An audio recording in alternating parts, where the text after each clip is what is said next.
আজ যদি তুমি মহিলার স্বার্থ দেখতে চাও, কালকে আমার বাবা একটা বাসে করে যাচ্ছে, তার 70 বছর বয়স।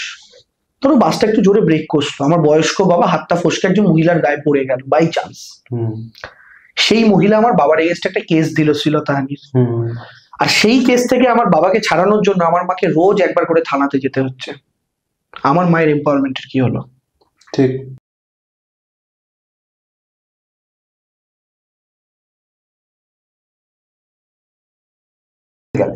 তুমি যদি পার্লামেন্টে কখনো যাও, তুমি কি ভারতবর্ষের লিঙ্গ নিরপেক্ষ আইনের জন্য দাবি করবে? পার্লামেন্ট মেম্বারশিপ বিল আনবে? দেখো, প্রথম কথা হচ্ছে আমরা যাই বলে আমি তো ব্যক্তিগতভাবে কিছু আনতে পারি না, আমাকে দলের সাথে কথা বলতে হবে, দল সেটাকে কিছু নজরে দেখে কথা বলতে হবে। আমি রাজনীতিতে অফিসিয়ালি আসারও বহু আগে থেকে এই সংগঠনের সঙ্গে যুক্ত, এবং আমি যুক্ত এই কারণে কারণ আমার কাছের কিছু মানুষের ক্ষেত্রে আমার সেই অভিজ্ঞতা হয়েছে। মানে ধরো আমি একটা এক্সাম্পল, পুরুষ অধিকার সংগঠন মানে কিন্তু নারী বিরোধী এরকমটা না, একদমই না। তুমি আমার প্রচুর নারীবাদী কবিতা ফেসবুকে পাবে, ঠিক আছে? আমি মহিলাদের এম্পাওয়ারমেন্টের ভীষণভাবে পক্ষে, এবং শুধু ভীষণভাবে পক্ষে নয়, আমি তোমার যে পক্ষে বলি খুব ফেমাস, যে এই যে আমার দুর্গা একাই বসে আমরা ফুলের খিদে, আমার দুর্গা একাই করেছে মাওবাদীদের শীতে, এটাও তো মানে যথেষ্ট, মানে আবার এটা যেমন আছে, আবার তার সাথে আমার বিষ্ণুও আছে। হ্যাঁ, পড়েছি কদিন আগে। এটা আমার আজকে 2017-তে। তো এবার বিষয়টা হচ্ছে, আমি তোমায় বলি যে মানে মহিলাদের এম্পাওয়ারমেন্টের পক্ষে যদি না হই, তাহলে তো ভারতবর্ষের একমাত্র মহিলা মুখ্যমন্ত্রী দলটা করতাম না, ঠিক আছে? মানে তার লড়াইটা দেখে ইন্সপায়ার্ড হতাম না। এখন বিষয়টা হচ্ছে যে এরকম দেখো, একটা বিভিন্ন আইন তৈরি হয় কিছু মানুষের হাতে ঢাল হিসাবে দেওয়ার জন্য, যে তুমি যদি আক্রান্ত হও, তুমি ঢাল দিয়ে দুজনই হয়, একটা হচ্ছে অস্ত্র যেটা দিয়ে আমি আক্রমণ করি, একটা হচ্ছে ঢাল যেটা দিয়ে আমি রেজিস্ট করি, ঠিক আছে? ওই মহিষাসুরের দিকে এক হাতে ঢাল এক হাতে অস্ত্র আছে। তো এরকম কিছু আইন তৈরি হয়েছিল কিছু মানুষকে ঢাল হিসাবে দেওয়ার জন্য, কিন্তু সেই ঢালটা যদি অস্ত্র হয়ে যায় তাহলে মুশকিল। মানে আজকে আমাকে ধরো রক্ষা করার জন্য, ধরো আমার সিকিউরিটি ইস্যুস এর জন্য সরকার আমাকে একটা ধরো পিএসও দিয়েছে, অর্থাৎ পার্সোনাল সিকিউরিটি অফিসার, পুলিশের লোক, তিনি আমার সঙ্গে থাকেন। এখন সেই ব্যক্তি আমার সঙ্গে থাকছেন, তিনি পুলিশ অফিসার, তার কাজ হচ্ছে কিন্তু আমাকে রক্ষা করা। কালকে যদি রাস্তায় দুটো লোক, তাদের দিকে আমি আমার পিএসও কে লেলিয়ে দিয়ে বলি ওকে দুটো থাপ্পড় মেরে এসো, তাহলে কিন্তু আমি ঢালকে অস্ত্র হিসাবে ব্যবহার করলাম।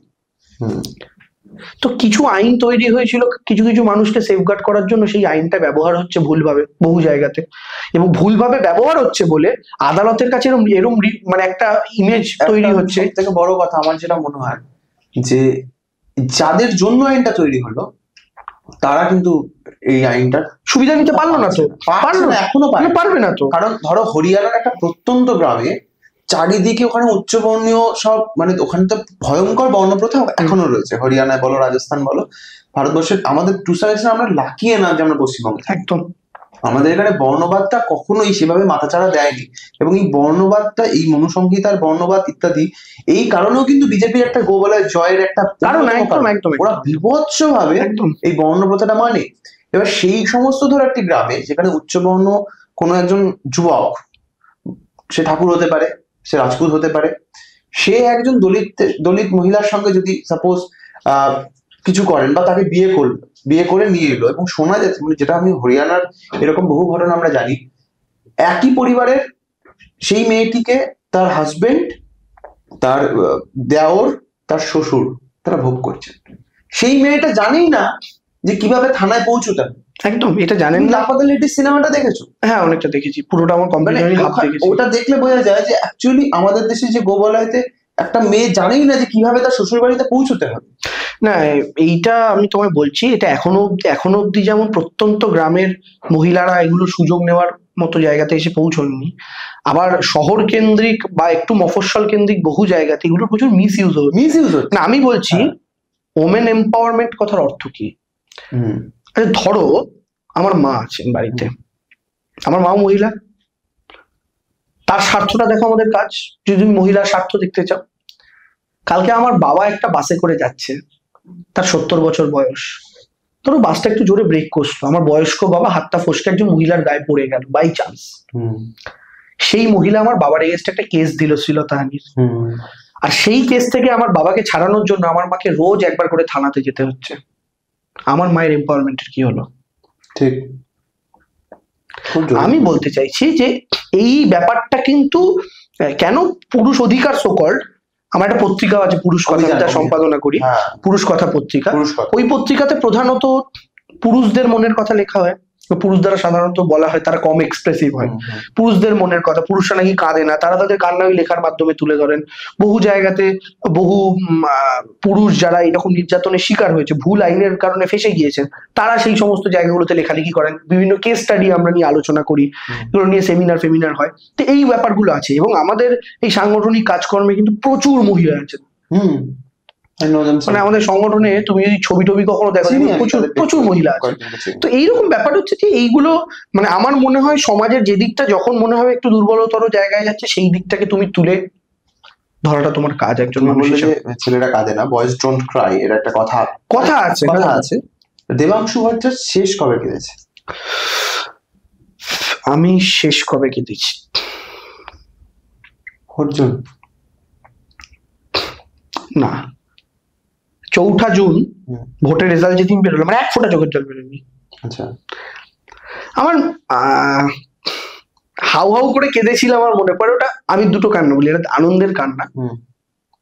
2রা মে 2021 অন ক্যামেরা তুমি কেঁদেছো লাইভে এসে, যে ভিডিওটা প্রায় কয়েক কোটি লোক দেখেছিল, এখন যা ভিউয়ারশিপ আছে ভিডিওটার, ওটা সবার সামনে, ওটা আমার কাঁদা। আচ্ছা, ওটা একটা কাঁদা। কিছুটা দুঃখে চোখের জল। দুঃখ শুধু নয়, মানে আমি আমার জীবনে অত ট্রোল কখনো ফেস করিনি। কবে? 4 মার্চ 2021, যেদিনকে টিকিট অ্যানাউন্সমেন্ট হয়। আচ্ছা, ঠিক আছে। সেদিনকে মানে বন্ধু বান্ধব, তুমি কি এক্সপেক্ট করেছিলে? মানে না, আমি টিকিট না পাওয়ার জন্য নয়, আমি বলছি অত ট্রোল আমি আমার জীবনে কোনো হ্যান্ডেল করিনি। ওটা আমার সদ্য রাজনৈতিক জীবন, 2 বছর হয়েছে। ঠিক আছে, তখন ছোটখাটো মজা আমাকে নিয়ে হতো, কিন্তু টিকিট প্রথম কথা পাওয়ার এক্সপেকটেশন নয়, টিভিতে দেখাচ্ছে, খবরে দেখাচ্ছে, এগুলি হলেও হতে পারে। আমার তো হিসাব নেই যে ভাই আমার যেখানে হওয়ার কথা। মার্চ নিয়ে খুব বেশি এক্সপেকটেশন বোধ ছিল না। 10ই মার্চেরটা, 4 মার্চ না আমি বলছি 4 মার্চটা 10ই মার্চ। 10ই মার্চ তো আমি 15 দিন আগে থেকেই জানতাম। আচ্ছা, আমাকে আমাদের অল ইন্ডিয়া জেনারেল সেক্রেটারি নিচে জানিয়েছিলেন। আচ্ছা, আই এম লাকি এনাফ যে তিনি আমাকে ফোন করে তিনি আমাকে বলেছিলেন এখান থেকে ইউ হ্যাভ টু ফাইট, প্রস্তুত হও, ইত্যাদি ইত্যাদি। তো ফলে আমি জানতাম তো 10-12 দিন আগে থেকে, বাট আমাদের তো একটা ব্যাপার ছিল যে যেদিন অ্যানাউন্স হবে সেদিন সবাই জানতে পারবে। তো আমরা এটাকে সিক্রেট রেখেছিলাম ব্যাপারটাকে আর কি। তো ফলে 10ই মার্চ নয়, 10ই মার্চ আমার কাছে অবশ্যই আমার রাজনৈতিক জীবনের একটা প্রাপ্তির দিন। যে ছেলেটা ঠিকঠাক হয়তো একটা ক্লাব ইলেকশনও লড়েনি, সেই ছেলেটা প্রথম নির্বাচনী parliament election, that is a big thing for me. তো সেইটাও একটা ব্যাপার। 4 জুন সত্যি আমার বন্ধু বান্ধবরা আমায় দেখেছে, এই করেছে, আমার যদি এক ফোঁটা চোখের জল পড়েনি 4 জুন। আমি এক্সপেক্ট করিনি যে আমি জিতবো না, তা কিন্তু নয়। তো তুমি জেতার অনেক কাছাকাছিও পৌঁছে গেছিলে, কিন্তু আমি জবে থেকে ওই সিটে আমাকে দল পাঠাবে বলে সিদ্ধান্ত নিয়েছে বা আমাকে জানিয়েছে, আমি তবে থেকে জানি যে আসনটা কিন্তু টাফ। শুধু টাফ নয়, কাইন্ড অফ ইম্পসিবল ওই মুহূর্তে। আচ্ছা দেবাংশু, আমি টু বি ভেরি স্পেসিফিক, আমাকে বলো কোনটা বেশি খারাপ লাগা ছিল, মানে 4 জুন হেরে যাওয়ারটা, নাকি যেটা আমরা সংবাদ মাধ্যমেই দেখেছি যে মমতা বন্দ্যোপাধ্যায় নাকি পরবর্তীকালে রেজাল্ট বেরোনোর 2-3 দিন বাদে একটি জায়গায় তোমার সম্পর্কে বা তোমাকে ডিরেক্টলি, আমি ছিলাম ওখানে, তোমাকে নাকি বকা না, ব্যাপারটা এরকম হয়নি। আচ্ছা, মিডিয়া সম্পূর্ণ মিস রিপোর্ট করেছে। 2 দিন না পরের দিনই তুমি একটা এক্সপ্লেনেশন, হ্যাঁ না, ওটা এক্সপ্লেনেশন পোস্টটা করার কারণ হচ্ছে যে মিডিয়া মিস রিপোর্ট করেছে। আচ্ছা, that is what actually happen. এবং বহু মিডিয়াকে বাইটেও বলেছি। আচ্ছা, মমতা বন্দ্যোপাধ্যায় নির্বাচনের পর জয়ী এবং পরাজিতদের নিয়ে প্রত্যেককে নিয়ে বৈঠক করলেন। সেই বৈঠকে বহু জেলার জেলা সভাপতিদেরও ডাকা হয়েছিল, সেখানে সব প্রার্থীদেরই তুলে তুলে ভালো লড়েছে ইত্যাদি ইত্যাদি। আমাকে মমতা বন্দ্যোপাধ্যায় যখন তুলে আমায় বলেন, এই তোকে শুনলাম তুই নাকি একদিন 12টার সময় প্রচারে বেরিয়েছিলি। এটা কি সত্যি? মানে তুমি কি সত্যি 12টায় উঠতে? না না, তুই নাকি একদিন 12টায় প্রচারে বেরিয়েছিলি। ওটা কবে? ওটা নমিনেশনের দিন। আচ্ছা আচ্ছা আচ্ছা আচ্ছা, নমিনেশনের দিন তো অন্য কোনো ক্যাম্পেইন থাকে না। আচ্ছা, ঠিক আছে, তো ওটা নিয়ে আমাকে বলেন। আমি বললাম না দিদি, তো নমিনেশনের দিন, আর বাদ বাকি তো নর্মাল, যেমন 6টায় উঠে আমি মোটামুটি 7টা থেকে 7:30টার মধ্যে রওনা দিতাম। তো পরিশ্রম করেছিল। হ্যাঁ, এটা নিয়ে আমি বলছি তোমাকে, আমাদের রুটিন ছিল 7টা থেকে 7:30টার মধ্যে রওনা দিতে হবে। আমার 8টা থেকে 8:30 থেকে প্রোগ্রাম শুরু, 8টা বা 8:30। কিন্তু আমি কোথাও গিয়ে অ্যাজ এ নিরপেক্ষ দর্শক আমার মনে হতো দেবাংশু যাচ্ছে, এবং দেবাংশুর আশেপাশে যারা যাচ্ছেন তাদের বেশ কয়েকজনকে আমি ব্যক্তিগতভাবে চিনি, তারা আমার জেলার বা আমার আশেপাশের জেলার, তারা পূর্ব মেদিনীপুরের নন। এবং পূর্ব মেদিনীপুরের লিডারশিপকে আমি অনেক কম দেখছি দেবাংশুর পাশে। না, ব্যাপারটা হচ্ছে আমি যখন কোনো পাড়ায় পাড়ায় বুথে বুথে ঢুকে প্রচার করছি, আমার সাথে লোকাল লিডার থাকছেই, তাদের অনেকে হয়তো তোমরা চেনো না, কিন্তু তাদেরকে বুঝতে পারছো না, খুব লোকাল লিডার, লোকাল যারা পূর্ব মেদিনীপুরের স্টলওয়ার্ড লিডার। এবার স্টলওয়ার্ড লিডাররা তারা তাদের মতো করে তার জায়গায় করছে। দেখো, এই নিয়ে একটা বড় বিতর্ক, আমি এটা নিয়ে আলাদা করে কিছু আমি প্রকাশ্যে বলবো না। আমার যা জানানো, আমার ওখানকার যে অভিজ্ঞতা, যা জানানোর আমি পার্টিকে জানি। এই অভিজ্ঞতাটা নিয়ে দেবাংশু তো খুব ভালো লেখে, কখনো মনে হয় না যে এইটা নিয়ে একটা বই লিখি? না, লিখবো রাজনীতির যখন সায়ান্নে পৌঁছাবো তখন। আজকে আমার রাজনীতি সবে শুরু, কিন্তু এইটা একটা এপিসোড থাকবে, ইচ্ছা তো আছে, মানুষ সবকিছু তো করে দিতে পারে। ধরো 26-এ তুমি প্রায় 70,000 সামথিং ভোটে হেরেছো, এবার 24-এ। আর নন্দীগ্রামে 1256 ভোটে বোধহয় না 1600 শুভেন্দু অধিকারী জিতেছিলেন, মানে যেটা যদিও এখনো 1200 সামথিং, 1956 ভোটে, মানে যেটা উনি প্রত্যেকটা জায়গায় বলেন, যদিও সেটা এখনো সাবজুডিস, ডিসপিউটেড বিরোধী দল। হ্যাঁ, তুমি বোধহয় আরো বেশি মার্জিনে পিছিয়ে। আমি নন্দীগ্রাম থেকে 8000-এর সামথিং বেশি হবে পিছিয়ে। ধরো 26-এ ফের একবার তোমাকে নন্দীগ্রামে দাও, চ্যালেঞ্জ অ্যাকসেপ্ট করবে? চ্যালেঞ্জ অ্যাকসেপ্ট করার ব্যাপার না, সবকিছু দল ডিসাইড করে, আমাদের হাতে কিছু নেই। অবশ্যই ঠিক আছে, আমাদের কাছে কিছু নেই। তবে আমি তোমাকে অপশন দেওয়া হলো আমাকে, তোমার জন্মস্থান হাওড়ার কোনো, মানে তুমি হাওড়া জেলার হাওড়ার কোনো একটি বিধানসভা সিট অথবা নন্দীগ্রাম, আমি হাওড়া নেব। হাওড়া নেবে? সেফ খেলছো তুমি? সেফ খেলার ব্যাপারটা নয়, ব্যাপারটা হচ্ছে আমি মনে করি নন্দীগ্রামের মতো জায়গাতে মমতা বন্দ্যোপাধ্যায়কে নিয়ে যে নোংরামিটা করেছে ওরা, যে নোংরামিটা করার সুযোগ পেয়েছে, সেখানে আমি অনেক ক্ষুদ্র একজন মানুষ কম্পেয়ার টু সিএম, তাই তো? আমি মনে করি দল কাকে কি ক্যান্ডিডেট করবে জানি না, দল ওখানে যাকে ক্যান্ডিডেট করবে, শুভেন্দু অধিকারী নারী নক্ষত্র জানা কোনো ব্যক্তি, সে ওখানে যদি ক্যান্ডিডেট হয়, দল যদি সেরকম কাউকে ক্যান্ডিডেট করে, তাকে হেল্প করা, ক্যাম্পেনে প্রচারে তাকে হেল্প করাটা অনেক বেশি প্রয়োজনীয় তার নিজে ক্যান্ডিডেট হওয়া। এবং আমি মনে করি 2024 আমার এমন একটা সিট ছিল যে সেই সিটের বাইরে আমি একদিনও টাইম দিতে পারিনি। আমি 2021-এ যে গোটা রাজ্য জুড়ে জানুয়ারি থেকে এপ্রিল 511টা সভা এবং রোড শো। বাট তোমার মতো মানুষের তো সংসদীয় গণতন্ত্রে শুধুমাত্র মাইকে বক্তব্য রাখাটা কাজ হতে পারে না। আমি একদম টু বি ভেরি অনেস্ট, আমি একদম নিরপেক্ষ দৃষ্টিভঙ্গি থেকে আমি মনে করি আমার প্রজন্মের একটা ছেলে যে আমার মতোই ইঞ্জিনিয়ার, একটা ফ্রেশ, যার বিরুদ্ধে একটা নয়া পয়সার করাপশনের অভিযোগ নেই, আমি তাকে বিধানসভায় দেখতে চাই, বা আমি তাকে আইনসভায় দেখতে চাই। সেটা বিধানসভা হতে পারে, লোকসভা হতে পারে। শুধুমাত্র এটাও খুব বড় কথা বললে, জানো তো, এই যে তুমি বক্তব্য রাখার কথাটা বললে না, শুধু বক্তব্য রেখে কিছু হয় না দেবাংশু, কিচ্ছু হয় না। মানে তুমি হতে পারে তুমি 294টা বিধানসভা বক্তব্য রাখবে, এই যে আমরা যে রাজনীতিতে বিশ্বাস করি, মানে থাকি আমরা, তো পার্লামেন্টারি পলিটিক্স আমরা ভোট রাজনীতি শেষ কথা বলে, যতক্ষণ না তুমি ভোট রাজনীতির অংশ হচ্ছ, ঠিক কোনো দাম নেই। ঠিক না, আমি এই জন্যই আমি বলছি যে তুমি যখন জিজ্ঞাসা করছো আমাকে, যদি ওটা দেওয়া হয়, হাওড়ার কাছাকাছি কোথাও একটা দেখা হয়, মানে তুমি কোনটা অ্যাকসেপ্ট করবে, আমি এই জন্যই বলে আমি হাওড়াটা অ্যাকসেপ্ট করবো। কারণ এই মুহূর্তে দাঁড়িয়ে আমার যা বয়স, আমার একটা নিজের টেরিটরি তৈরি করার ভীষণ প্রয়োজন, খুব দরকার, একটা এরিয়া তৈরি করা। কারণ পলিটিক্সে আমার এন্ট্রিটা তো ল্যাটারাল এন্ট্রি ভায়া সোশ্যাল মিডিয়া। ধরো কোনো একটা এলাকায়, সেই এলাকার পঞ্চায়েতের সদস্য ছিলাম, সেখান থেকে আস্তে আস্তে উঠতে উঠতে লোকসভার ক্যান্ডিডেট হয়েছে, এমনটা তো নয়। সেইভাবে দেখতে গেলে মমতা বন্দ্যোপাধ্যায় জীবনের প্রথম লড়াই লড়ছেন তিনি লোকসভা নির্বাচন। তার আগে তো মমতা হয়তো কলেজ নির্বাচন, কিন্তু তিনি কোনোদিন কলকাতা কর্পোরেশনে লড়েননি, তিনি কোনোদিন বিধানসভায় লড়েননি, লোকসভা 84 এবং সোমনাথ চট্টোপাধ্যায়ের বিরুদ্ধে। এবার আমি ওটাই তোমাকে বলতে চাইছি, ফলে আমার যেহেতু, মানে আমি ধরো আজকে যদি লোকাল পলিটিক্স থেকে উঠে আসতাম, তাহলে আমার একটা টেরিটরি অলরেডি হতো। কিন্তু আমার যেহেতু রাজনীতিতে, মানে আজকে যদি আমি তমলুক জিতে যেতাম, তো তমলুক আমার টেরিটরি হতো। সেই জায়গাটাকে আমি আমার নিজের স্বপ্নের মতো করে গড়ে তুলতাম, যেটা আমার অনেক ইচ্ছা ছিল। কারণ আমি ভোট প্রচারে, যেহেতু আমাদের দল প্রায় মার্চেই ঘোষণা করে দিয়েছে, তখন ভোট ঘোষণাও হয়নি অফিসিয়ালি, আমি অনেক টাইম পেয়েছিলাম। না, আমার সিটে তো অনেক পরে হয়েছে বিজেপির ঘোষণা। অভিজিৎ গাঙ্গুলি ক্যান্ডিডেট ছিল, হ্যাঁ ও হবে, যেহেতু উনি একটা টিভিতে ইন্টারভিউ দিয়েছিলেন, সেটা একটা খবর প্রকাশ হয়েছিল। তো আমি না তমলুক নিয়ে স্টাডি করার সুযোগ পেয়েছিলাম, তমলুকের কোন বিধানসভার কি রিকোয়ারমেন্ট, কোন মানুষ কি চায়। তো আমি যদি জিততাম, আমি নিজের স্বপ্নের মতো করে ওগুলো কিন্তু করতে পারতাম। তো যাই হোক, সেটা হয়নি। তাহলে আমি ভবিষ্যতে সবসময় চাই আমরা এমন একটা টেরিটরি হোক যে জায়গাটাকে আমি নিজের প্রিয়জনের মতো করে লালন পালন করতে পারবো, এবং সেই জায়গাটাকে আমি স্বপ্নের মতো করে গড়ে তুলতে পারবো। তার জন্য তুমি যে প্রশ্নটা করো, যদি ওটা অপশন দেয় আর হাওড়ার কোনো একটা জায়গায় অপশন দেয়, আই চুজ হাওড়া। আচ্ছা, আমাকে একটা কথা বলো, রাজনীতি করলে কি এমনি নর্মাল জিনিসপত্র করা যায় না, প্রেম করা যায় না? কোনো ব্যাপার নেই, করতে পারে। দেবাংশু ভট্টাচার্য প্রেম করে? আমার সেরকম কেউ জোটেনি এখন, আমার কপাল খারাপ। দেবাংশু ভট্টাচার্যের হিউজ ফ্যান ফলোয়ার্স আছে, ফিমেল ফ্যান ফলোয়ার্স, আমি টেলিং ইউ, ঠিক আছে? মানে এই আজকে আমি আসছি এখানে, তোমার এখানে, ইউ ডোন্ট নো, প্রচুর এরকম মেয়েরা আমাকে বলেছে যে প্লিজ আমাকে নিয়ে যাবে, আচ্ছা, দেবাংশুদার সাথে দেখা করাবে। তো you have huge fan followers. আমাদের রাজ্যে একটা জিনিস হয় যে এখনো এই ট্রেন্ডটা চলছে, এটা সম্ভবত আমাদের রাজ্যেই আছে বা অন্য কোথাও আছে কিনা আমি জানি না, এখানে রাজনীতিবিদরা না এখনো খুব লুকিয়ে চুরিয়ে থাকতে ভালোবাসেন।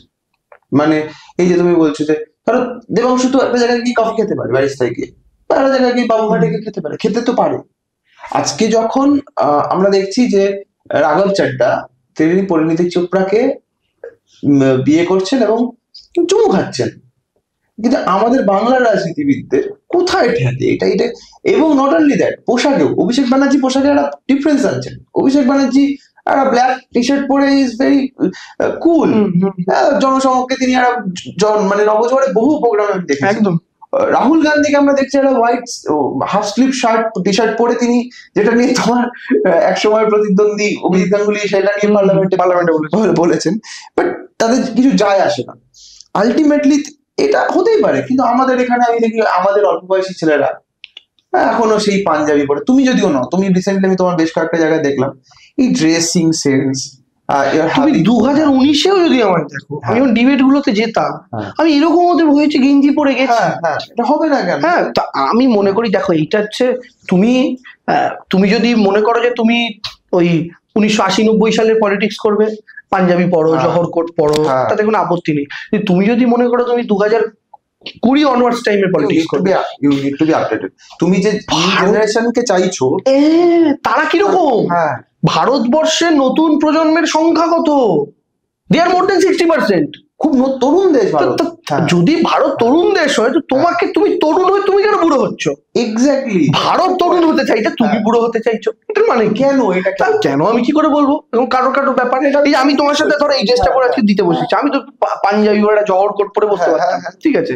আমার আবার চুল ঠিকঠাক সেট থাকে না কখনো, আমার শুধু একটাই, কোথাও গিয়ে বসলাম বারবার খালি চুলটা দেখি, চুলটা ঠিক আছে, কারণ চুল কমে যাচ্ছে তো, এইটা আমার খালি এটা। বাকি ড্রেস আপ নিয়ে থেকে শুরু করার কোনো ব্যাপার না। আমি যাই, ধরো কদিন আগে রাস্তায় নেবে অনেক লোকের ভিড় ভাট্টা ছিল, সোয়েট শার্ট পরে প্রোগ্রাম করছিল একটা, হ্যাঁ প্রচুর। তো সেখানে ধরো কোথাও গিয়ে দাঁড়িয়ে একটু ফুচকা খেলাম বন্ধুদের সাথে গিয়ে, আমি একটু চেষ্টা করি একটু বড় গ্রুপ ট্রুপ থাকলে কোথাও দাঁড়িয়ে খেলাম, ভালো লাগে। আমি একা একা দুজন মিলে গিয়ে দাঁড়িয়ে ফুচকা খাচ্ছি, চা খাচ্ছি, ওটা ভালো লাগে না।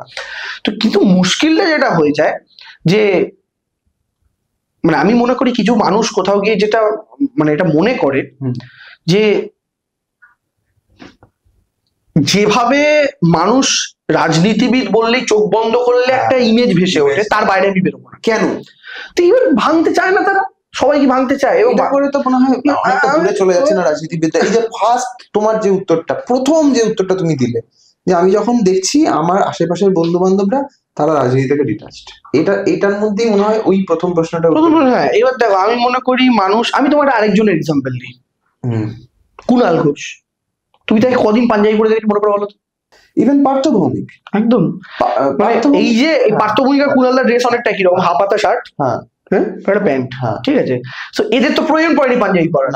পার্থ ভৌমিক তো হাফ হাতা শার্ট পরে এমপি মন্ত্রী ছিলেন, হাফ হাতা শার্ট পরে নৈহাটিতে জিতলেন এতবার। তো আমার যেটা মনে হয় যে তুমি যেটা, আবার অর্জুন সিং এর একটা নিজস্ব একটা ড্রেস আপ আছে, ওই সাদা একটা পোশাক, হ্যাঁ ওই একটা বাহুবলী, ঠিক আছে? বিহারি ইউপির যে ঠিক পলিটিক্স এর ঘটনাটা, ওই ঘটনাটা পার্থ ভৌমিক কিন্তু সেটা করছেন না, শার্ট প্যান্ট পরে জিতে বেরিয়ে গেলেন। তো আমার মনে হয় যেটা যে তুমি যেটাতে কমফোর্টেবল, আবার আমার যেটা মনে হয় যে মানুষ আবার ধরো পাঞ্জাবিতে কমফোর্টেবল, সে যেন আবার জোর করে টি শার্ট পরতে না যায়। যে এখনকার রাজনীতি সব বলে টলে দেয়, তুমি যে ভোটে দাঁড়িয়েছিলে তখন নাকি বলে টলে দিত কি যে কোনো একটি এজেন্সি নাকি বলে টলে দেয় যে আজকে এরকম ড্রেস করবেন, আজকে ভুল ভাল কথা। আমাদের এই এজেন্সির কাজ শুধু শোনো, যারা মনে করে যে মানে বিরাট কিছু, মানে আমরা ঘাড় এইদিকে ঘোরাবো ওদিকে ঘোরাবো, সেটাও আইপ্যাক ঠিক করে দেয়। তুমি এজেন্সি বলছি, নাম নিয়ে বলছি আইপ্যাক। আইপ্যাকের কাজ হচ্ছে আজকের দিনের বিয়ে বাড়ির ক্যাটারারের। সিম্পল এক্সাম্পল দিয়ে, এটা আমি এর আগেও টিভিতে বলেছি বহুবার। আগেকার দিনের বিয়ে বাড়ি মনে করে দেখো, আমার বাবা কাকাদের টাইমের ক্যাটারিং করতো, নিজেরাই রান্না করতো, নিজেরাই প্রেজেন্ট করছে, আত্মীয় স্বজনরাই খাবার বেড়ে দিচ্ছে, খাওয়া দাওয়া করছে, নিজেরাই ইয়ে করছে। আধুনিক জমানায় কি হলো, ক্যাটারার এলো, বলে আপনি আমাকে থোক ধরে টাকা দিয়ে দিন, আমি বাজার করব, মেনু কার্ড সাজিয়ে দেবো, আমার ছেলেরাই সার্ভ করে দেবে, আমি রান্না করব। কিন্তু নাম কিন্তু হবে না, কেউ কিন্তু খেয়ে গিয়ে বাড়িতে বলবে না আমায় না আজকে মাতারা ক্যাটারার খাইয়েছে, দেবাংশুই ভালো খাইয়েছে, দেবাংশুই খাইয়েছে, কেউ মাতারা ক্যাটারার খাইয়েছে বলবে না। That is I-PAC. আইপ্যাক ব্যাপারটাকে ম্যানেজ করে, শান্ত এটা বহুবার বলেছি। হ্যাঁ, আইপ্যাক ব্যাপারটাকে ম্যানেজ করে। এই যে একটা ইলেকশনের সময় এত ব্যস্ততা, এত কিছু, একটা তোমার জায়গা থাকবে যেখান থেকে সেন্ট্রালাইজড হইতে ব্যাপারটা ধরো নিয়ন্ত্রিত হলো, যেন একটা শৃঙ্খলা বজায় থাকে। হাতে না অনেকগুলো আংটি, এটা আমার অনেকদিন ধরে জিজ্ঞেস করেন, প্রচন্ড জ্যোতিষীমান। এই আংটিগুলোর মধ্যে কেরে আঙুলের আংটিটা আমার 2013 সাল থেকে, এই আঙুলে যে আংটিটা ছিল ওটাও 2013 থেকে ছিল, আমি জাস্ট ক্ষয়ে গেছে বলে রিপ্লেস করেছি। এটা কি পলা? এটা পলা, এটা কি সম্ভবত চুনি, ঠিক আছে, তো রিপ্লেস করেছি আমি। এবং তো তোমার সেই 2013 থেকে পড়া মা পড়িয়ে দিয়েছিলেন, কারো কারটা দেখিয়ে ঠেকিয়ে মনে হয়। তো তারপর থেকে বিশ্বাস করো? বিশ্বাস অবিশ্বাসের ব্যাপারটা ঠিক নয়, মানে মা যখন পড়িয়েছেন, মায়ের এক আস্থায় দাম রাখার ব্যাপার। এই যে এতগুলো ইয়ে, কি এই যে সুতোগুলো, হ্যাঁ এগুলো আছে। এটার মধ্যে আমি তোমায় বলছি, এই লালটা হচ্ছে বিপত্তারিণীর তাগা, হ্যাঁ, সবুজটা কেউ আমাকে একজন পড়তে সাজেস্ট করেছেন, আচ্ছা, সবুজ কালারটা রুমাল রাখো বা পড়ো।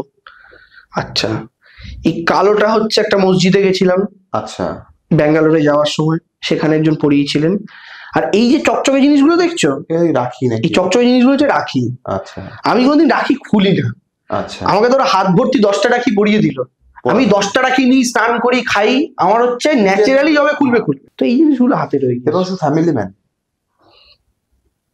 ওই আর কি। হ্যাঁ, আচ্ছা, মানে ফ্যামিলি ম্যান, এবং তার ভবিষ্যতে মানে বিয়ে করার কি প্ল্যান? দেখো, 2026-এর পরে ভাববো। 26-এর পরে বিয়ে থাকার কথা 2026-এর পরে ভাববো। আচ্ছা, আরেকটা খুব জরুরি বিষয় যেটা আমার মনে হয়, যে দেবাংশু এত ভালো কবিতা লেখে, দেবাংশুর মধ্যে একটা কবি মন রয়েছে, এটা আমার মনে হয়। যে তুমি বলছিলে যুক্তিতর্কে গিয়ে তুমি যে লাস্টে কবিতাটা বলো, তোমার একটা জিনিস ভীষণ মানে যেটা খুব ঈর্ষা করার মতো, মানে আমি ব্যক্তিগতভাবে খুব মনে করি যে তুমি খুব ভালো ছন্দটা নাও, যেটা আজকের দিনের কবিতায় ছন্দটা আসে না সবার। এই রাজনীতির যাতা বলে কবি দেবাংশু, তার যে কবি মন, সেইটা কি কোথাও কি মানে ঢাকা পড়ে গেল? আমার রাজনৈতিক sorry for the interruption, in fact তুমি কয়েকদিন আগে একটা কবিতা লিখেছিলে, আমার কবিতাটা খুব ভালো লেগেছিল। কোনটা বলো? এই 2-3 দিন আগে। তারপরে দেখলাম ওই কবিতাটা নিয়ে, ওই আরশোলা পিঁপড়ে, হ্যাঁ, সেইটা নিয়েও দেখলাম বিভিন্ন গণমাধ্যম, নাম বলছি না, তারা ওটা নিয়েও কন্ট্রোভার্সি। মানে দেবাংশু যদি আছে একটা কবিতা লিখে, সেই কবিতার ভাব সম্প্রসারণ করে ডিটেলস, হ্যাঁ, মানে আমি কবিতাটা অ্যাকচুয়ালি লেখা আজকে নয়, এবং যে সংবাদ মাধ্যমগুলো সমালোচনা নয় অ্যাকচুয়ালি, তার অন্য অর্থ বিশ্লেষণ করছে, আমি তাদের চ্যানেলে গিয়ে ওই কবিতাটা বলেছি বিফোর লোকসভা ইলেকশন। আমার বক্তব্য হচ্ছে যে কবি দেবাংশু কি এই তার যে ইমেজ, তার তো ব্যক্তিগত একটা রোমান্টিক মন না থাকলে কবিতা লেখা যায় না, সেইটা কি রাজনীতির জাতাকলে কি চাপা পড়ে যাচ্ছে? দেখো, চাপা পড়ে গেছে আমি বলতে পারবো না, কারণ আমার কবি মনের জন্ম আর রাজনীতির জন্ম প্রায় সমসাময়িক। আচ্ছা, একই সঙ্গে প্রায় 2-3 বছর এদিক ওদিক হবে। মানে আমি ক্লাস 5 থেকে ক্লাসে মানে খাতার পেছন পাতায় কবিতা লিখতাম, স্যারেরা এসে বলতো কি লিখেছিস দেখি, স্টাফ রুমে খাতা নিয়ে চলে যেত, সবাইকে পড়াতো। সেই থেকে আমার কবি নাম পাওয়া, স্কুলে আমি যে স্কুলে পড়তাম, বালির চিত্তরঞ্জন স্কুলে, তো সেটা ক্লাস 5 থেকে আমার। আর ক্লাস 8 থেকে আমার পলিটিক্সের প্রতি ইন্টারেস্ট, মানে 3 বছরের গ্যাপ। ফলে আমার রাজনীতির যাত্রার কবি হিসাবে যেটা তুমি বলো, এবার আমার মুশকিলের জায়গাটা হচ্ছে আমি এই মানে একটা জায়গাতে খুব ল্যাথখোর, আমি যেটা আধুনিক ভাষায় ল্যাথখোর কথাটা বলে, আমার প্রত্যেক বছর বইমেলা এলে মনে হয় আমি এবার আমার কয়েকটা অ্যাপলিটিক্যাল কবিতা দিয়ে বই বার করি। তোমার বন্ধু রূপ, ও তো ভালো করে প্রত্যেক বছর, আমি মনে করি কিন্তু প্রত্যেক বছর দেখি আবার একটা ডিসেম্বর এসে গেছে। কেন করছো না? মানে বইটা কেন? আমি এই যে বললাম মানে এই নির্দিষ্ট বিষয় দেবাংশু তো প্রকাশকের অভাব হবে না, তা আমি বলতে পারবো না অভাব হবে কিনা। তবে আমাকে 2021-এর পর অনেক বড় বড় প্রকাশনা সংস্থা থেকে অ্যাপ্রোচ করেছিল, এবং আমার তখন সত্যি ইচ্ছা ছিল যে 2022-এর যে বইমেলাটা হবে, মানে 22 জানুয়ারিতে, তাতে আমি আমার 19 to 21-এর যে যাত্রাটা, বইটার নাম দেবো খেলা হবে বা খেলা হলো, এরকম কিছু একটা লেখা উচিত ছিল, যে 2019 থেকে 21-এর যে যাত্রাপথটা, আমি রাজনীতিকে কিভাবে দেখলাম, আমি পলিটিক্স কে কি দিতে পারলাম, এবং সেই জায়গা থেকে মানুষের যে ভালোবাসা পেলাম, এবং গোটা যাত্রাপথ এবং নির্বাচন, মমতা বন্দ্যোপাধ্যায় শেষে গিয়ে জিতে বেরিয়ে আসা, এই 2 বছরের অভিজ্ঞতাটা নিয়ে ভেবেছিলাম একটা বই লিখে বার করবো। হলো না, মানে ঠিক করে উঠতে পারলাম না, মানে কেন জানি না, মানে কোনো কিছুরই কিন্তু মানে এটার জন্য দায়ী একমাত্র আমি। কবি হিসেবে তোমার মানে কাকে খুব মানে কাছের মনে হয়, জীবনানন্দ না শক্তি চট্টোপাধ্যায়? র্যাপিড ফায়ার নয় কিন্তু, এটা জাস্ট আমার কিউরিওসিটি। দেখো এক একজনের এক এক রকম স্বাদ, জানো তো। তোমার লেখায় না আমি খুব প্রকৃতি বেশি পেয়েছি, মানে যেগুলো তুমি ধরো পাহাড়ে ঘুরতে গেছো, সেখানে ঘুরতে গিয়ে ধরো তুমি কোনো একটা কবিতার ক্যাপশন দিয়েছো বা লিখেছো, সেখানে খুব প্রকৃতি এসছে। দেখো পাহাড়ে গেলে তো প্রকৃতি থাকে, মানে সেটাই এবার মুশকিলটা হচ্ছে আমার আবার তোমার শক্তি চট্টোপাধ্যায়কে আমি এই কারণেই বললাম, শক্তি চট্টোপাধ্যায়ের যে রাজনৈতিক একটা ভাষ্য রয়েছে, ঠিক আছে, আমি ওটাই বলছি, জীবনানন্দ শক্তি চট্টোপাধ্যায় তো টেস্ট আলাদা আলাদা সম্পূর্ণ, ফলে আমি এদের দুজনের মধ্যে করতে পারবো না। তবে আমাকে যদি বলো মানে সেই অর্থে আমি নজরুল ইসলামের ঘরানাটা খুব পছন্দ করি। মানে ওই কবিতা পড়বো গায়ে আগুন জ্বলে উঠবে ওরকম টাইপের লিখছে, দুর্গমগিরি কান্তারা মূল দুস্তর বরাবর, আবার সেই লোকটাই আবার কিন্তু তুমি যদি শুধু এইটা নয়, নজরুলের অনেক এমন কবিতাও আছে যেগুলো নিয়ে শুধু যদি তিনি লিখতেন তার একটা আলাদা জনার তৈরি, মানে নজরুলকে লোকে শুধু অন্য একটা ক্যারেক্টারও চিনতে পারতো। মারাত্মক প্রেমের গান। হ্যাঁ, আমি ওটাই বলছি যে তাকে কিন্তু লোকে ওইভাবেও চিনতে পারতো। মানে আজকে নজরুল ইসলাম চোখ বন্ধ করলেই, তুমি যে কবিতা বললে কারার ওই লৌহ কপাট, নজরুল ইসলাম বলতেই লোকের যেটা আগুন ঝরছে এটা মনে পড়ে। কিন্তু নজরুল ইসলামের যে লেখা, ঠিক আছে, তুমি নজরুল, আমি বলছি নজরুল ইসলাম শুধু যতই ধরো এই বিদ্রোহ কবিতাগুলো লিখতোই না, শুধু প্রেমের কবিতা লিখতো, তাতেও নজরুল ইসলামের আলাদা ক্যারেক্টার তৈরি। নজরুল মারাত্মক প্রেমিক ছিলেন। হ্যাঁ, তো একদম একজন তো, এবং তার কবি হতে গেলে প্রেমিক হতে হয়, এটা হচ্ছে বেসিক কথা। তো বিষয়টা হচ্ছে ঠিকই বলেছো। তো আমি ওই নজরুল ইসলামের ঘরানাটার মধ্যে খুব, দেবাংশু ভট্টাচার্য কতটা প্রেমিক আমার ঠিকঠাক প্রেমের অভিজ্ঞতাই নেই, কি করে বলবো, মানে সেই অর্থে প্রেমের অভিজ্ঞতা আমার নেই যেই অর্থে তুমি জিজ্ঞেস, নারী পুরুষের প্রেম, হ্যাঁ ওই অর্থে আমার প্রেমের অভিজ্ঞতা সেরকম নেই, মানে খুব অল্প স্বল্প আছে ক্লাস 11-12-এর, খুব অল্প স্বল্প ব্রেকআপ হয়েছে।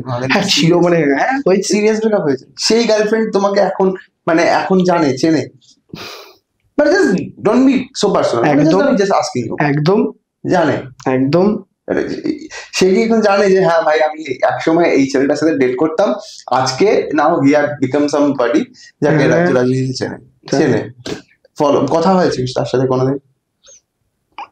কিছু কিছু সময় যোগাযোগ করার চেষ্টা করেছিল, আমিও ভদ্রতার কাছে চেষ্টা করেছিল পরে। এটা তো অনেকটা ওই জায়গাটা হিন্দি সিনেমা আছে না, ওই যে আমি সিনেমাটার নাম জানি না, ওই গানটা আমার মনে হয় টুকরাকে মেরা প্যার মেরা ইন্তেকাম দেখে। দেখো আমি সেসব কিছু বলতে চাই না, সেই সময় তার হয়তো ডিসিশন, তার মনে হয়েছে যে অন্য কেউ বেটার অপশন হতে পারে, তো সেই গেছে। তো এখন ডাম্প করেছে, তুমি ডাম্প করেছো না? সেটা আমি কোনোদিন কোনো সম্পর্কেই কাউকে ডাম্প করি না, সে ডাম্প করেছে। আমার উল্টো দিকের মানুষ, সে যতক্ষণ, আমি হচ্ছে ভারতের পরমাণু চুক্তির মতো আমার চিন্তা ভাবনা আর কি, প্রথম কেউ বোম না মারলেই মারবো না, ঠিক আছে, তা আমি ডাম্প করার ছেলে নই, কোনো সম্পর্কের ক্ষেত্রেই নই, যদি না আমাকে কেউ করে, এবার আমি করলে তো, কেউ করলে তো আমার অপশনই থাকছে না কিছু করার। তো যাই হোক, ফলে এই অভিজ্ঞতা আমারও আছে, এবং তাদের কিছু কিছু মানুষ তারা পরবর্তীকালে যোগাযোগ করেছে, কথা হাই হ্যালো চলে মাঝে মধ্যে, কি ওইটুকুই। আচ্ছা দেবাংশু, একটা কথা বলো, ধরো তখন আমাদের বড় হওয়া প্রায় একই সময়, আমরা দেব, জিৎ ছেড়ে দাও, জিৎ তো কোনো রাজনৈতিক মঞ্চে আসেন না, দেব বা শ্রাবন্তী, আমরা এইসব দুজনে সেদিন দেখা হয়েছিল, এইসব সিনেমা দেখেছি আমাদের স্কুল লাইফে। যখন কলেজে যাচ্ছি তখন চ্যালেঞ্জ চ্যালেঞ্জটা স্কুল লাইফে, চ্যালেঞ্জটা কলেজ লাইফে আসছে। তারপর ধরো স্কুল লাইফে হচ্ছে আমার মনে হয় দুজনে জিতের জোশ দেখতে গেছিলাম, শ্রাবন্তী নায়িকা, হ্যাঁ ওই ওই ট্রালালালা গানটা যেটা ছিল, ওই খুঁজেছি তোকে রাত বেরাতে, জোশ সিনেমাই তো। হ্যাঁ, সেই সময় মনে আছে স্কুলে পড়ি, দেবের চ্যালেঞ্জ বেরিয়েছিল, মানে মাকে আর দিদিকে পাগল করে দিয়েছিলাম, এটা দেখতে নিয়ে যেতেই হয়েছিলে, দেখতে গেছিলাম বলে। তখন ডানলপের কাছে একটা সিনেমা হল ছিল অনন্যা, ঠিক আছে, ওই সিনেমা হলে দেখতে, প্রেম আমার, হ্যাঁ প্রেম আমার, অনেক সিনেমা দেখেছি। তারপর স্কুল লাইফ, কলেজ লাইফ এরকম সিনেমা দেখেছো যেটা মানে কলেজ কেটে কলেজে না গিয়ে? কলেজে না গিয়ে সিনেমা, হ্যাঁ দেখেছি।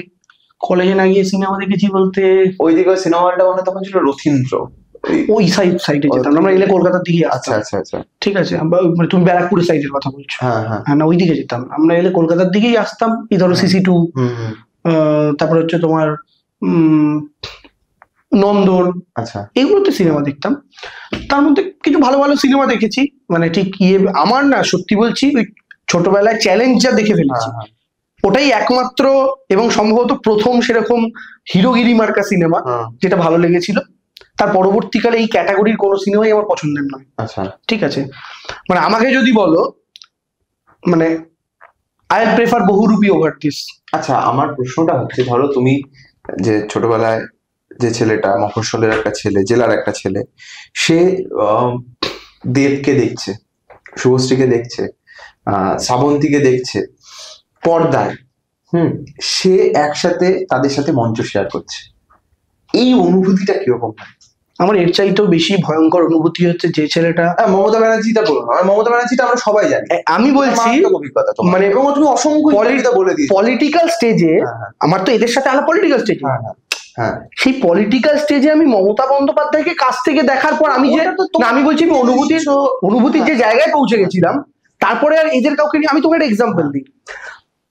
শ্রাবন্তী তো বিজেপিতে যোগ দিয়েছিল, ওর সাথে কিন্তু আমার প্রথম দেখা, মদন মিত্র একটা লঞ্চে অনুষ্ঠান আয়োজন করে, সেইটা নিয়ে হিন্দিতে শব্দটা ব্যবহার করেছিল তথাগত রায়, হিন্দি এবিপি নিউজ, তাদের একটা প্রোগ্রাম ছিল হোলি স্পেশাল।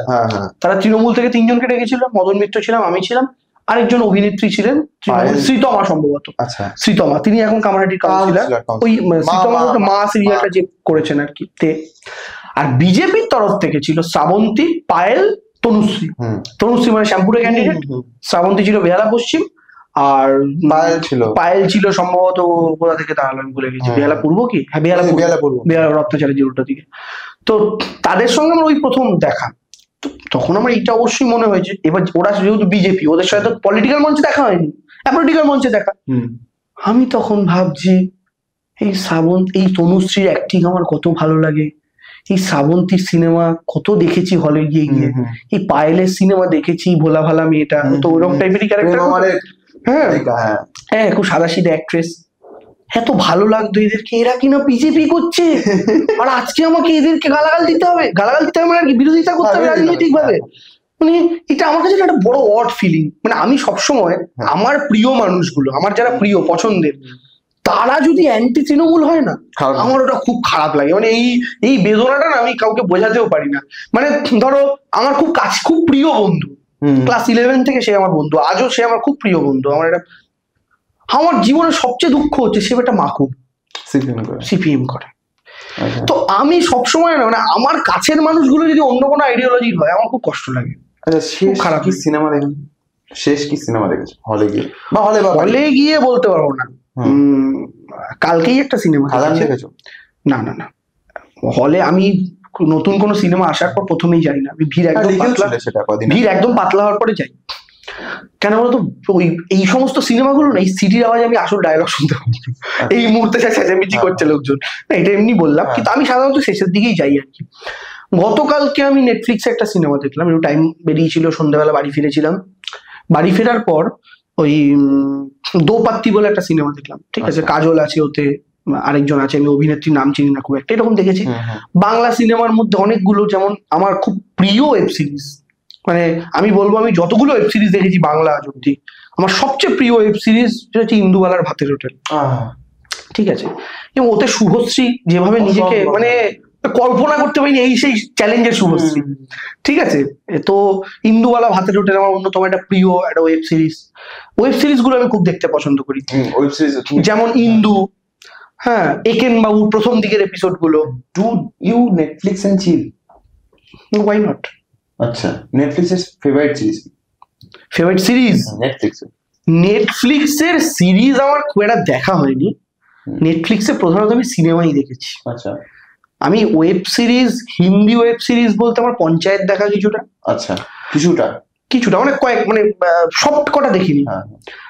মানে প্রথম সিজনটা পুরোটাই দেখা, বাকি সিজনেরও কয়েকটা এপিসোড দেখা। লাস্টের দিকে আমার বোর লাগছিল বলে আমি আর দেখিনি। পঞ্চায়েত বোর লাগছিল? হ্যাঁ আমার বোর লেগেছে, মানে বোর লেগেছে বলতে প্রথম সিজনটা যতটা ইন্টারেস্টিং, হ্যাঁ মানে এই মনে হচ্ছে কিছু একটা হবে, ঠিক আছে এই ব্যাপারটা। কারণ সেই দিন আবার আমার মনে আছে আমি থ্রিলার দেখার পরে এটা দেখেছি, থ্রিলার দেখার পরে এটা ভালো লাগবে না, ঠিক আছে। পঞ্চায়েত একটা অন্যরকম ফিলিং এর সিনেমা, তো আমার মানে ওটা একটা অন্য মুডে দেখতে হবে তোমাকে। আমি প্রধানত মানে হিন্দি ওয়েব সিরিজের মধ্যে এরকম বললাম পঞ্চায়েত, হিন্দি ওয়েব সিরিজের মধ্যে আরো একটা দুটো দেখেছি। প্রধানত বাংলা ওয়েব সিরিজ গুলো আমার খুব দেখাই। কদিন আগে নিকশ ছায়া দেখলাম, হ্যাঁ যেটা তার প্রথমটা ছিল হচ্ছে সম্ভবত চিরঞ্জিত ছিলেন, পর্ণশবরী অভিশাপ, ঠিক আছে। হ্যাঁ তো ওটা তো চিরঞ্জিতের বেশ নতুন রকম একটা অভিনয়, ভালো লেগেছে, তো ওটারই পরবর্তী নিকশ ছায়া। তার আগে ভালো লাগার ওয়েব সিরিজের মধ্যে অনেকগুলো আছে, মানে আচ্ছা ইয়ে দেখলাম গভীর জলের ফিশ দেখলাম, হ্যাঁ গভীর জলের ফিশ দেখলাম। আচ্ছা তো প্রচন্ড জটিল, মানে কেউ যদি একটুখানি মিস করে আর কি তাকে পুরোটাই আর কি বৃথা যাবে দেখা আর কি, ঠিক আছে এন্টারটেনিং আর কি দেখে আর কি। আমার না রিক্সাওয়ালার সিনেমা এখন আমি খুব প্রেফার করছি। রিক্সাওয়ালার সিনেমা মানে হচ্ছে একজন রিক্সাওয়ালা কাকু, ধরো সে সারাদিন পরিশ্রমের শেষে বাড়ি গিয়ে যেটা দেখতে চায়, শ্বশুর বাড়ি জিন্দাবাদ। আমি ডাইরেক্ট শ্বশুর বাড়ি জিন্দাবাদ বলছি না, আমি বলছি একটু আমি একটু ফিল গুড মুভির কথা বলছি। আমি মারামারি কাটাকাটি সিনেমা একদম পছন্দ করি না। আমার বাবা বিরাট সাউথের মুভির ফ্যান, তুমি আমার বাড়িতে গেলে দেখবে সারাক্ষণ আমার বাবা সাউথের মুভি চালিয়ে বসে আছে, সারাক্ষণ। তো আমার বাবা বিরাট ফ্যান, কিন্তু আমি একদমই মারামারি কাটাকাটি সিনেমা ভালো লাগে। আলাদা করে অল্লু অর্জুনের সিনেমা বলে নয়, স্টোরি লাইন গুলো মোটামুটি কিছু এন্টারটেনিং লাগে আর কি, কিন্তু আমার মারামারি বেশি ভালো লাগে না সিনেমাতে, ঠিক আছে। যে সিনেমাতে মারামারি বেশি ওটা দেখি, ওই মানে শিবপ্রসাদ নন্দিতা রায় টাইপের সিনেমা। শিবপ্রসাদ নন্দিতা জুটি আমার খুব প্রিয় জুটি, মানে তাদের মানে হামি স্টোরি টেলিংটা অসাধারণ, ঠিক আছে। হামি অসাধারণ সিনেমা, মানে আমি 3বার হলে গিয়ে দেখেছি হামি। মানে আমি কোনো সিনেমা একবারের বেশি হলে দেখিনি। দুটো সিনেমা আছে, একটা 3বার দেখেছি হামি, আর 2বার একটা সিনেমা দেখেছি, 2বারই নন্দনে, দ্যাট ইজ কৌশিক গাঙ্গুলির বিসর্জন। আচ্ছা ঠিক আছে, অসাধারণ, মানে খুব সাধারণ একটা গল্পকে এত সুন্দরভাবে কৌশিক গাঙ্গুলিও প্রেজেন্ট করতে পারেন, খুব ভালো লেগেছে। শিবপ্রসাদ নন্দিতারই তারপরে ধরো কি আরেকটা লাস্ট কি সিনেমা ওদের দেখলাম খুব ভালো লেগেছে, বহুরূপী ওদেরই না, অ্যাকশন থাকলেও মানে আমি বলতে চাইছি ওদের যে নির্দিষ্ট ঘরানাটা, হ্যাঁ ওই জনানের মধ্যে যেমন ধরো আমি একটা, যেমন আমার কণ্ঠ খুব একটা ভালো লাগেনি। আচ্ছা, কণ্ঠ ভালো লাগেনি বলতে আমি এই যে বললাম না, মানে একজন মানুষ সে ক্যান্সারে আক্রান্ত, তার একটা জীবনের গল্প ধরো দেখাচ্ছে, মানে এই কষ্টের দৃশ্যটা আমি খুব একটা হজম করতে পারি না, অস্বস্তি হচ্ছে, একটা অস্বস্তি, ঠিক আছে। অস্বস্তিটা কিন্তু শিল্প ক্ষেত্রে মানে আমি বলবো যে এই যে তোমার যে অস্বস্তিটা হচ্ছে এটাই ওদের সাকসেস, একদম ওদের সাকসেস। কিন্তু আমি এই জন্যই এই ধরনের সিনেমা পছন্দ করি না, মানে যেটা দেখে আমাকে দুঃখ নিয়ে হল ছাড়তে হবে, আমি মনে করি এই পয়সা দিয়ে দুঃখ কিনবো না, ঠিক আছে। তুমি শেষ কি বই পড়েছো? শেষ বই আমাকে একজন গিফট করেছিল লোকসভা নির্বাচনের রেজাল্টের পর, সম্ভবত বইটা কার আমি বলতে পারি, একজন অর্থনীতিবিদের লেখা, ট্রেডিং কেন্দ্রিক। আচ্ছা, কারণ আমার তখন সদ্য ট্রেডিং এ খুব ইন্টারেস্ট যাচ্ছিল। আচ্ছা, ঠিক আছে, তো ওই নিয়ে ওই বইটা কিছু পড়েছিলাম। গল্পের বইয়ের মধ্যে লাস্ট আমার কোন একজন লেখিকা পাঠিয়েছিল। তোমার সব থেকে মানে ধরো সারাদিন প্রচুর টাফ শিডিউল করে এলে ফিরলে, নির্বাচনের প্রচারটা ছেড়ে দাও, ওই সময়টা তো প্রচুর চাপ থাকে, ওটা ছাড়া বাড়ি এলে শাওয়ার নিলে তুমি রিল্যাক্স করো কি করে? বই পড়ে, কিছু বন্ধুদের সাথে আড্ডা, ফোন কলে আড্ডা, সবসময় সবাই তো দেখা সাক্ষাতের সুযোগ হয় না, কিছু হাতে গোনা বন্ধু আছে যার সাথে আড্ডাটা লম্বা মারতে পারি, নাহলে আমি ফোনে বেশি লম্বা কারোর সাথে কথা বলতে পারি না। হ্যাঁ ভালো আছো, কেমন আছো, এরপরে কি বলতে আমি, ঠিক আছে। তো আমার আত্মীয় স্বজনদের সাথে খুব লম্বা কথা হয় না, তো হাতে গোনা কিছু বন্ধু বান্ধব। আরেকটা আমার একটা নেশা আছে, এইটা না লোকের অদ্ভুত লাগতে পারে, আমি ইউটিউবে ভোটের রেজাল্টের দিনের যে লাইভ স্ট্রিম গুলো পুরনো, আচ্ছা আমি ওগুলো রিপিট দেখতে খুব ভালোবাসি। মানে সেটা কোন সালের? 21, 24, 16 রেজাল্টের দিনে যে ধরো লাইভ স্ট্রিমটা হয়েছিল, মানে একটা ফুটবল খেলা দেখার মতো আর কি, এ বাড়ছে ও কমছে, ওই সিট থেকে ও এগোচ্ছে ও পিছিয়ে যাচ্ছে, ওই পুরোনো লাইভ স্ট্রিম গুলো আমি খুব ঘুমানোর সময় চালিয়ে দেখি, দেখতে দেখতে ঘুমিয়ে পড়ি, এটা আমার ভালো লাগে। অ্যাজ এ জার্নালিস্ট তোমার অর্ণব গোস্বামী কেমন লাগে? কাকে? অর্ণব গোস্বামীকে। অতি অখাদ্য। আচ্ছা, ধরো তুমি অর্ণবের সাথে শো করছো, তুমি করবে না? অর্ণব যদি তোমাকে, কেন করবো না? জার্নালিস্ট অখাদ্য আমি করেওছি, জার্নালিস্ট হিসাবে অখাদ্য লাগে। মানুষ অর্ণব কিন্তু ভালো, হ্যাঁ, ব্যক্তি অর্ণব ভালো, have no problem with that, কিন্তু জার্নালিস্ট অর্ণব খুবই ফালতু একজন জার্নালিস্ট।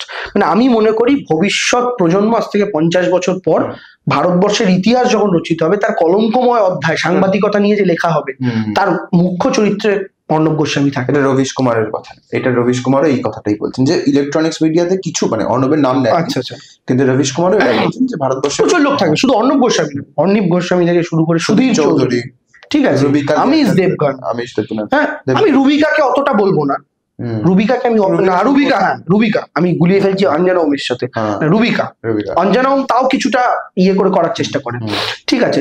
তারপরে হচ্ছে ধরো তোমার ওই লোকটা, ও কি না, ওই নিউজ 18 হিন্দিতে আছে সম্ভবত, প্রচন্ড অ্যাগ্রেসিভ, মানে হিন্দু মুসলমান করে আর কি। টিভি 9 এর একজন রয়েছে ন্যাশনালি, ঠিক আছে, যেরকম কিছু কিছু জার্নালিস্ট রয়েছে, মানে তারা না জার্নালিস্ট নয়, মানে কম দেখে মনে হয় যে একটু পরে মোদিজি SMS পাঠাবে, ওয়েল ডান মাই। বাংলায় আমি মোদিজি করে না, ওটা উনি যিনি করেন, তিনি তোমার টুইটও বোধহয় রিটুইট করেন এবং তোমাকে রেগুলার ফলো করেন, তার নাম হচ্ছে অমিত মালব্য। না না, ওইগুলো করে, মানে আমি কিছু ওদের করেন না, ওটা অমিত মালব্যই করেন এবং করেন, মানে যিনি হয়তো করেন। হ্যাঁ, তো আমি বলছি কি এগুলো আমার মনে হয় খুব, এবং অমিত মালব্য তো সারা, আমি এবার লাস্ট টাইম একদম প্রায় আমাদের কনভারসেশনটা শেষের দিকে এসেছে, অমিত মালব্য তো সারা দেশের আইটি সেলের ইনচার্জ, তুমি একটা স্টেটের আইটি সেলের ইনচার্জ এবং একটি রিজিওনাল পলিটিক্যাল পার্টির, যদিও এখন তৃণমূল কংগ্রেস আসাম মেঘালয় বিভিন্ন জায়গায় বেশ ভালোভাবেই টক্কর দিচ্ছে সেখানকার দলগুলোর সাথে, still you are representing Trinamool Congress as a IT cell president এই স্টেটের। নিশ্চয়ই হয়তো মেঘালয়ের কেউ সভাপতি আছেন বা আসামে আছেন বা নেই। অমিত মালব্য এত নোটিস করে কেন পশ্চিমবঙ্গ নিয়ে বা পশ্চিমবঙ্গের যে কোনো ছোটখাটো বিষয় নিয়ে ও এরকম ভাবে জানি না, হয়তো ওর কিছু একটা মানুষের থাকে না টার্গেট, ওইটা আমাকে অ্যাচিভ করতেই হবে জীবনে। বিজেপি সব নেতাদের কাছে পশ্চিমবঙ্গ এখন একটা ওরকম জায়গাতে আছে, অমিত মালব্য একটা ইগোতে নিয়ে নিয়েছে। অমিত মালব্য তো সারা দেশের না, ও সম্ভবত বাংলারও কোনো একটা স্পেশাল দায়িত্ব আছে, কিছু একটা স্পেশাল দায়িত্ব আছে, ওই জন্য বাংলা নিয়ে একটু বেশি করে, ঠিক আছে। এটা আমি কার কাছে, বিজেপি একজন নেতার কাছে শুনেছিলাম, কিছু একটা দায়িত্ব, কিছু একটা ইনচার্জ হবে বাংলার, ঠিক আছে, তো ওইটার জন্য ও করে। আর আমি তোমাকে বলছি একটা কথা, আমার না বললেই না, আজকের দিনে বাংলার একটা অংশের মিডিয়ার রোলও কিন্তু মিডিয়া সুলভ নয়। না, অবশ্যই নয়। মানে আমি তোমাকে বলছি, আমরা চাই না লোকে আমাদের পক্ষে কথা বলুক, না, নিরপেক্ষটা বলুক। তুমি একটা জিনিস দেখো, দেশে একটা সরকার, রাজ্যে একটা সরকার, দেশের কিছু মিডিয়া, রাজ্যের কিছু মিডিয়া, দেশে সবকটা মিডিয়া সরকারের পক্ষে, রাজ্যে 90% মিডিয়া সরকারের বিরুদ্ধে। এটা তো কর্পোরেটের একটা সিস্টেম।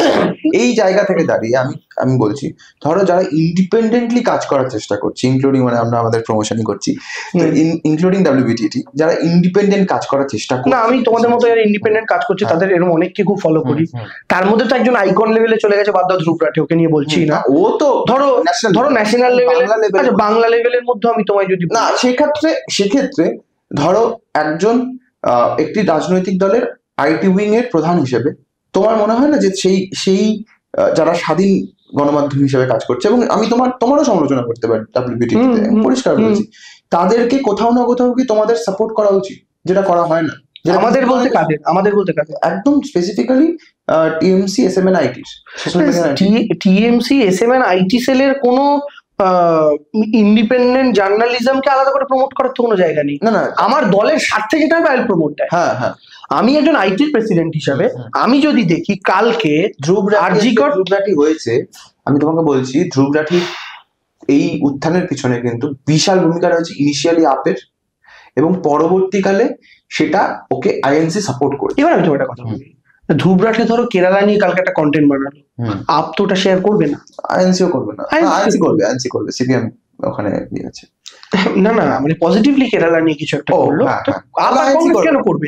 আমি বলতে চাইছি, মানে কালকে ধরো একটা এক্সাম্পল দিচ্ছি, যেমন বাংলার এই মুহূর্তে ইন্ডিপেন্ডেন্ট জার্নালিস্টদের মধ্যে তমাল শাহ খুব গুরুত্বপূর্ণ রোল প্লে করছে, ঠিক আছে। এই যে আরজিকার পিরিয়ডে ও এমন কিছু তথ্য সামনে এনেছে, শুধু তমাল সাহার কথা আমি বলবো না, বাংলা বাজারে অনিকেত চট্টোপাধ্যায় তারা ভালো কাজ করছেন, ঠিক আছে। এবার আমি বলছি তোমাকে, এই যে ধরো তমাল যে কাজটা করছেন, ও কালকে আরজিকর ইস্যু নিয়ে এমন কিছু তথ্য প্রকাশ করলো যেটা মেইন স্ট্রিম মিডিয়া করছে না, তা আমার দায়িত্ব আমার ছেলে মেয়েদের বলা ওটা শেয়ার কর, এটাই আমি বলতে চাইছি, শেয়ার কর এই কাজটা। হ্যাঁ, এবার আমার বিষয়টা হচ্ছে সেটা, এটা দেখতে হবে আমার মানে সেই মুহূর্তে দাঁড়িয়ে সেটা আমার স্বার্থে কতটা যাচ্ছে। এবার একজন কন্টেন্ট ক্রিয়েটার সে 5 রকমের কন্টেন্ট বানাবে, তার মধ্যে হয়তো একটা মনে হলো আমার শেয়ার করার দরকার, আমার শেয়ার করানোর দরকার, আই উইল ডু দ্যাট। ওকে, আমি একদম প্রায় শেষের দিকে চলে আসছি, জাস্ট একটা বলুন, শতরূপ ঘোষ কি আপনার বন্ধু? কো প্যানেলিস্ট। আচ্ছা, মানে শতরূপ আপনার বন্ধু নয়? বন্ধু শত্রুর ব্যাপার নয়, মানে যেমন আমাদের ক্লাসমেট হয় সবাই ফ্রেন্ড হয় না, যে ভাষায় শতরূপ আপনাকে আক্রমণ করে সেইটা নিয়ে ওর একটা বার্তা দিন, মানে শতরূপ সম্পর্কে একটা। কোনো বার্তা নেই, কোনো বার্তা নেই না। ও পরের ভোটে ভোট বাড়াতে পারে জানো, এই শুভকামনা রইল। আচ্ছা, কোন বার্তা দেবো না। প্রিয় সঙ্গীত শিল্পী? 3 জন আছে বাংলায়, 3টেই বলতে হবে, নচিকেতা, লোপামুদ্রা মিত্র, রূপম ইসলাম। আচ্ছা, আমি র্যাপিড ফায়ারে যাচ্ছি, তার আগে একটা জিনিস জিজ্ঞেস করি, তুমি কেকেআর এর মাইন্ড মানে পাগল করা ফ্যান একটা কেকেআর এর, মানে আইপিএল তো খুব মনোযোগ, আইপিএল দেখি, বিশ্বকাপও দেখি না। বিশ্বকাপ দেখেন না, বাহ। কিন্তু এই যে কেকেআর একটাও বাঙালি প্লেয়ার নেয় না, একটাও বাঙালি প্লেয়ার নেয় না, এইটা কেন? মানে এরপর এটা কেকেআর ম্যানেজমেন্ট, আমি বলার জায়গায় আমি খুব খুশি হব যদি নেয়, খুব খুশি হব, কিন্তু আপাতত কলকাতা নামটার জন্য ক্যাপ্টেন, বাংলার ক্যাপ্টেন এই মুহূর্তে বিজয় হাজারে ট্রফিতে সুদীপ ঘরামি, আমাদের নৈহাটির ছেলে। ধরো অনেক স্টেটের অনেক এরকম ভালো ভালো প্লেয়ার আছে, ইয়াং প্লেয়ার আছে যারা আজকে ন্যাশনাল টিম খেলছে, তাদেরকে কিন্তু ইনিশিয়াল সুযোগটা তাদের স্টেটের আইপিএল টিম গুলো দিয়েছে, ঠিক আছে। যেমন পাঞ্জাবে প্রচুর প্লেয়ার এরকম পাঞ্জাব থেকে উঠে এসেছে, চেন্নাই তো করেই এটা, দিল্লিও করে, কিন্তু কেকেআর অদ্ভুতভাবে এটা করে না। তারপরেও এক শ্রেণীর বাঙালি অন্ধভাবে কেকেআর কে সাপোর্ট করে। তোমার কোথাও কি মনে হয় না যে কেকেআর ম্যানেজমেন্ট যতটা কেকেআর ম্যানেজমেন্টকে কেকেআর কে বাঙালি সাপোর্ট করে, বাঙালির যে আবেগটা কেকেআর এর প্রতি দেয়, কেকেআর সেই আবেগটা বাঙালির প্রতি নেই বা বাঙালির প্রতি নেই? একটা ক্রিকেট একাডেমিও করেনি।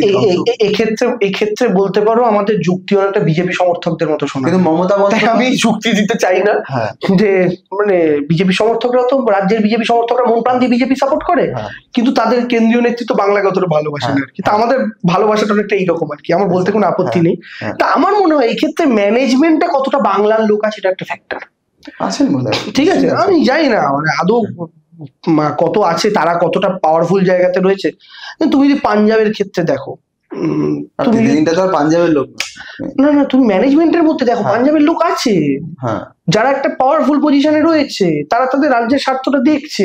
মানে আমি বলছি এরকম, তুমি মুম্বাইয়ের ক্ষেত্রে দেখো, অনেক মুম্বাইয়ের প্লেয়ার মুম্বাই ইন্ডিয়ান্স থেকে উঠে এসছে। হ্যাঁ, তো আমি বলছি সেটা বাংলার ক্ষেত্রে হলে ভালো হয়। একসময় সৌরভ গাঙ্গুলি খেলতো, আমি তখনও কেকেআর এর ফ্যান, যখন গৌতম গম্ভীর আমি তখনও কেকেআর এর ফ্যান। সৌরভ গাঙ্গুলি যখন দিল্লি ক্যাপিটালসে গেলেন, সেখানে আমি দেখলাম বাংলার হয়ে রঞ্জি খেলা অনেকগুলো প্লেয়ার দিল্লি ক্যাপিটালস এর হয়ে খেলছে। কেন বলো তো? কারণ সৌরভ গাঙ্গুলি সেই সুযোগটা দিচ্ছে। কেন দিচ্ছে? এইটাই বলছে, কারণ সৌরভ গাঙ্গুলির মতো কিছু লোককে কেকেআর এ থাকতে হবে, ম্যানেজমেন্টে থাকতে হবে। একতরফা ভালোবাসা নিয়ে যাচ্ছে, তার পাল্টা কিছু দিচ্ছে না, এটা আমাদের দুর্ভাগ্য। এখন ব্যাপারটা হচ্ছে ওই এক পক্ষ প্রেমিকদের মতো, নাচর প্রেমিক। আমি তো তুমি ভালোবাসা দিলে কি না দিলে তাদের যায় আসে না, আমি তোমায় ভালোবাসি, ওয়ান সাইডেড লাভ, আমি তোমায় ভালোবাসি, এটা ওয়ান সাইডেড লাভ। আচ্ছা, প্রিয় অভিনেতা? বাংলা না হিন্দি? বাংলা হিন্দি মিশিয়ে। আগে বাংলা বলা। বাংলার প্রিয় অভিনেতা প্রসেনজিৎ চট্টোপাধ্যায়। আচ্ছা। হিন্দির আগে বলি নায়ক আর অভিনেতা কিন্তু আমার চোখে আলাদা।